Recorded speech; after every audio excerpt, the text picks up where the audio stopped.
একটু খেয়াল করে শুনেন। প্লিজ এই ভিডিওটি শেয়ার করে দিন। ফরজ গোসল না করে কাজকর্ম করলে সংসারে অমঙ্গল হবে কিনা? উত্তর হলো, এটার সাথে সংসারে মঙ্গল বা অমঙ্গল হওয়ার সম্পর্ক নাই।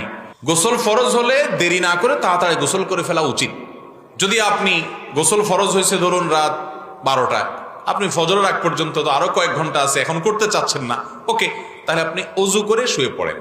বা অন্য কাজ করতে চাচ্ছেন, ফজরের পরে আপনার গোসল ফরজ হয়েছে, এখন জোহর তো আরো অনেক দেরি, পরবর্তী ওয়াক্তে নামাজের আগে তো অবশ্যই গোসল করতে হবে, কিন্তু আপনার হাতে 4-5 ঘন্টার সময় আছে, আপনি এখন চাচ্ছেন আস্তে ধীরে পরে গোসল করবেন, ওকে, জায়েজ আছে।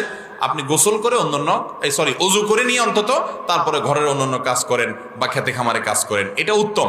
যদি অজু করা ছাড়াও আপনি করেন তাতে হারাম হবে না, কিন্তু সুন্নাত হবে অজু করে নিয়ে যদি করতে পারেন, সেটা ভালো হয়, জাস্ট ভালো হয়। না করলে কোনো বড় গুনাহ হবে ব্যাপারটা এরকম না। আমরা অবশ্য মনে করি কারণ অমঙ্গল হয়, এর সাথে মঙ্গল অমঙ্গলের সম্পর্ক নাই। তবে হ্যাঁ, এটা ঠিক যে সুন্নতের খেলাফ হবে আপনি গোসল অনেক দেরি করে বসে বসে অন্যান্য কাজ করে বেড়াচ্ছেন।